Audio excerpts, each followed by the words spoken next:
জায়গাটা তো অনেক সুন্দর, এখানে যদি একটা ফ্যাক্টরি বানানো যাইতো তাহলে মোটামুটি অনেক সুন্দর হইতো।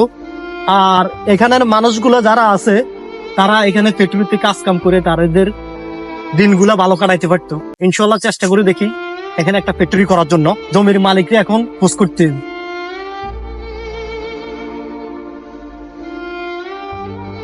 আসসালামু আলাইকুম ভাই, কি অবস্থা, কেমন আছেন? আসসালাম ভাই, আছি আলহামদুলিল্লাহ ভালো। ভাই এই জমিনটা কার একটু জানেন? এই জমিনটা আমার প্রয়োজন আছে, এখানে একটা ফ্যাক্টরি করবো। এই জমিনটা কি আপনার না অন্য কারো? না, এই জমিটা আমার ভাই। কি জন্য আপনার কি এখন লাগবে? আমি চিন্তা করতেছি এখানে একটা ফ্যাক্টরি করার জন্য আর কি। এখানের মানুষগুলো আছে যারা গরিব অসহায় মানুষ আছে, তারা এখানে কাজ করে সফল হওয়ার জন্য একটা ফ্যাক্টরি এখানে নির্মাণ করবো। কি বলেন আপনি, টাকাটা কি বিক্রি করবেন? ন্যায্য মূল্য পাইলে অবশ্যই আমি বিক্রি করবো। আচ্ছা ঠিক আছে, তাহলে আমি আপনার সাথে পরে কথা বলবো ইনশাল্লাহ। সময় করে আসি, কথা বলবো ইনশাল্লাহ। আচ্ছা ঠিক আছে, তাহলে আপনি সময় মতো চলে আসেন, ঠিক আছে? কি চলতেছে এখানে? হ্যাঁ ভাই, এখানে দাঁড়া দাঁড়া বিক্রি করবেন? অবশ্যই বিক্রি করবো। আমার এই জায়গা, এটা আমার জায়গা, ওইটা আমার জায়গা, ঠিক আছে? এগুলো যা আছে সবগুলো আমার জায়গা। আপনার যদি প্রয়োজন হয়, ঠিক আছে, এলাকার মানুষের স্বার্থে নিতে পারেন, সমস্যা নাই। আচ্ছা ঠিক আছে ভাই, ইনশাল্লাহ আমি আপনার সাথে যোগাযোগ করবো। আপনার জায়গাটা যেটা ন্যায্য মূল্যে প্রাইস দেওয়ার জন্য ইনশাল্লাহ চেষ্টা করবো। আমি অবশ্যই কথা বলে দেখি আমরা এখানে একটা কম্পিউটার ফ্যাক্টরি করবো, যাতে সাধারণ মানুষ এখানে কাজ কাম করতে পারে। ওকে ভাই, দেখা হবে। ও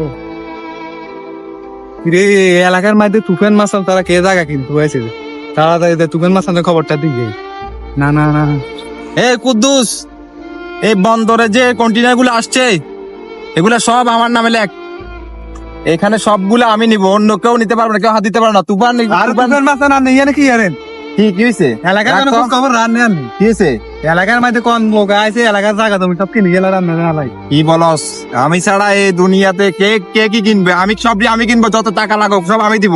তাহলে আইন আমি আনেন সব কিনে। চল বেটা, আইন চল আইন আইন। চল। আরে না যে খবর করি এলে হ্যাঁ চল। আরে এই তো ভাই, এই সেই লোক ভাই। কি সমস্যা ভাই? আমি তোমার মাছ থাকতে আপনি এই জায়গা কিভাবে কিনেন ভাই? ভাই আমি টাকা দিয়ে জায়গা কিনতেছি, আপনার সমস্যাটা না, এটা হবে না। আমি তোমার মাছ থাকতে আপনি কোনো জায়গা কিনতে পারবেন না।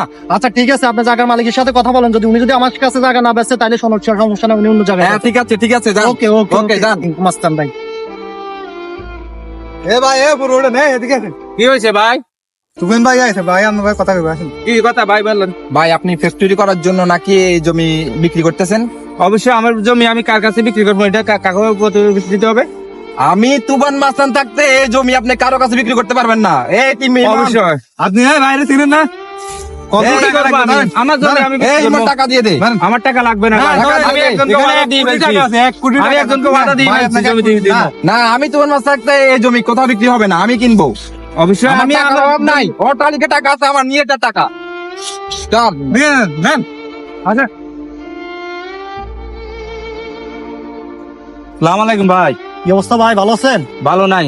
কি হয়েছে ভাই বলেন? আমার জমিটা আপনার সাথে যে কথা দিয়েছি, ওয়াদা দিয়েছি, ঠিক আছে? জি ভাই। তুফান মাস্তানের কারণে আমি আপনার কাছে বিক্রি করতে পারবো না। আচ্ছা ঠিক আছে, তুফান মাস্তান কি আপনাকে কেন হুমকি টুমকি দিছে মনে হয়? আপনার জায়গাটা ওনার কাছে সমস্যা নাই, উনি আমার সাথে কথা বলুক, আমি ওনার সাথে কথা বলবো, উনি আপনাকে কি বলতে চায় আমি বিষয়টা জানবো। আর তুফান মাস্তান এটা কে আমিও দেখে সারবো। আমি এখানে একটা ফ্যাক্টরি করার জন্য আমি একটু চেষ্টা করছি যে এখানে সাধারণ মানুষগুলো যেহেতু কাজ কাম করে একটু সফল হইতে পারে, অবশ্যই। এই জন্য আমি আপনার জায়গাটা চয়েস করছি। এখন যদি তুফান মাস্তান যদি আপনাকে কোনো কিছু বলে থাকে সমস্যা না, আমি তুফান মাস্তানের সাথে কথা বলবো। তাহলে চলেন দুজনে যাই একসাথে, তার সাথে কথা বলে দেখি। আচ্ছা ঠিক আছে, ওকে। আসেন। ওকে। হায় রে, টাকা পয়সা এই ধন সম্পদ দিয়ে কি করব?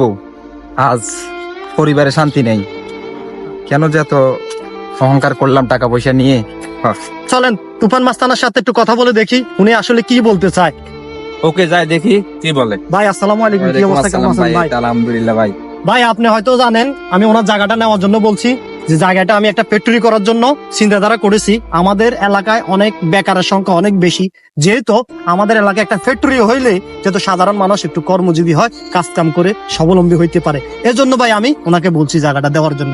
এখন আপনি নাকি ওনাকে হুমকি দিচ্ছেন। ভাই টাকা পয়সা ধন সম্পদ চিরদিন থাকে না। আপনি যদি একটা ফ্যাক্টরি করে যদি সাধারণ মানুষকে কোনো একটা কাজ করে দেখাই দেন, তাহলে কিন্তু সাধারণ মানুষ স্বাবলম্বী হবে। জি ভাই, অবশ্যই। আসলে ভাই আমিও মনে করেন যে আপনার ক্ষমতার জোরে অনেক কিছু করে ফেলছি ভাই। আমিও চাই যে এই ফ্যাক্টরিটা আপনি করেন, এবং এলাকার কিছু মানুষকে চাকরি দেন, তারা স্বাবলম্বী হোক, বউ বাচ্চা নিয়ে থাকুক এবং সংসারে যাতে শান্তিতে আসে, ফিরে আসে। ভাই ক্ষমতা চিরজীবন থাকে না, আজ মরে গেলে কাল 2 দিন, আমরা সারা জীবন থাকবো না বেঁচে ভাই। আচ্ছা ঠিক আছে ভাই, আপনি ভাই। ওনাকে হয়তো বা খারাপ তাহলে চাচ্ছেন, মনে উনি করুন আমাদের ভাই, করার জন্য। ওকে আচ্ছা ঠিক আছে নেবেন না ভাই, আসলে ওকে ভাই। ক্ষমতা চিরদিন থাকে না। আচ্ছা ঠিক আচ্ছা আছে ঠিক আছে ভাই, ওকে, থ্যাংক ইউ।